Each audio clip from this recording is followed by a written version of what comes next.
নমস্কার বন্ধুরা, গিন্নি বাড়ির হেসেলে সবাইকে স্বাগত। আজকে আমি নিয়ে চলে এসেছি একটা নতুন রেসিপি, গলদা চিংড়ির বাসন্তী মালাই। দেখুন গলদা চিংড়িগুলো আমি কি করে কেটে নিচ্ছি একটু দেখাবো। দেখুন কি বড় বড় গলদা চিংড়ি।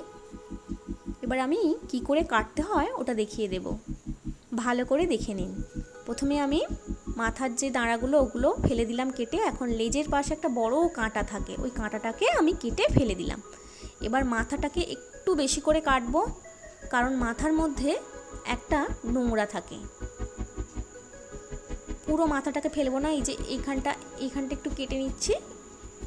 একটা মাথার যে করাতের মতো থাকে শক্ত জিনিসটাকে নিয়ে বের করছি। এই জিনিসটা এটাকে ফেলে দিতে হবে। এটা হলো খাদ্য থলি, ফেলে দিলাম। এবার আমি পিঠের খোলাগুলোকে ছাড়িয়ে নিচ্ছি। ছাড়িয়ে নিলাম, পুরোটা ছাড়াবেন না, অল্প একটুখানি, দুটো কি একটা খোলা আমি ছাড়িয়ে নেব, কারণ বেশি ছাড়ালে মাছটা সিটে হয়ে যায়। খোলার মধ্যে যত মাছ থাকবে ততই মাছ নরম হবে। এবার আমি পিঠের মধ্যে একটু কাট লাগিয়ে নিয়ে মাথার ওই শক্ত জিনিসটা দিয়ে আস্তে করে, এই দেখুন শিরার মতো একটা সুতোর মতো নালি বেরোবে। এই নালির মধ্যে ওই যে খাদ্য থলিটা ছিল, ওই খাদ্য থলি হচ্ছে খাদ্য নালি। এই নালিটাকে টেনে বের করে দিচ্ছি। খাদ্য থলি থেকে এই নালির মাধ্যমে সমস্ত খাবার চিংড়ির দেহে যায়। এই নালিটাকে আমি ফেলে দিচ্ছি। একদম ফ্রেশভাবে কেটে নিয়েছি, কোনো পেটের গন্ডগোল হওয়ার চান্স নেই। এইভাবে সুন্দর করে কাটলে পেটের গন্ডগোল একদম হবে না। এবার আমি নুন দিয়ে দিলাম, হলুদ দিয়ে দিলাম, কিছুটা পরিমাণ তেল দিয়ে দিলাম। তেলটা একটু বেশিই দেবেন। গ্যাসটা কিন্তু আমি এখন জ্বালাইনি,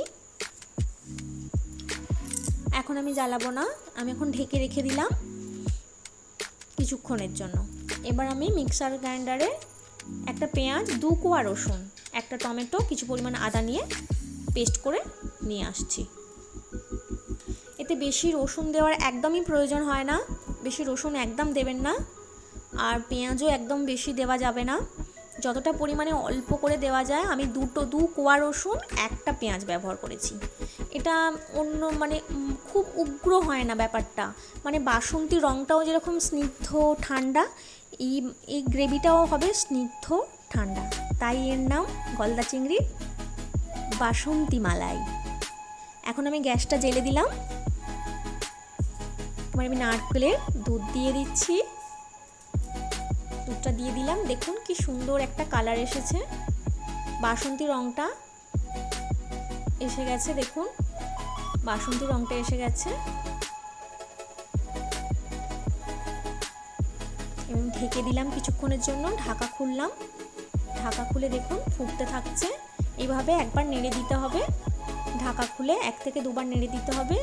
দুবারে নাড়ার পর আমি এলাচ দিয়ে দিলাম। এলাচটা দিতে হবে, লবঙ্গ, দারচিনি কিছু দেওয়া যাবে না, কারণ এটা অনেকটা স্নিগ্ধ ঠান্ডা রান্না। এর মধ্যে শুধুমাত্র এলাচ ব্যবহার করা যাবে, অন্য কোনো রিচ মশলা ব্যবহার করা যাবে না। আমি নারকেলের দুধটা, মালাইটা পুরোটা দিলাম না। মালাইটা যেটা আমি আগে থেকে তুলে রাখি ওটা আমি অর্ধেকটা দিয়েছি, অর্ধেকটা আমি গার্নিশিংয়ের জন্য রেখেছি। এবার আমি মিষ্টি গুঁড়ো দিয়ে দিলাম। এবার নেড়ে চেড়ে একটু ঢেকে দিলাম, ঢাকাটা খুললাম। দেখুন কি সুন্দর একটা বাসন্তী রং হয়েছে। একদম খেতে বন্ধুরা খুব স্নিগ্ধ হয়, একদম ঠান্ডা হয়।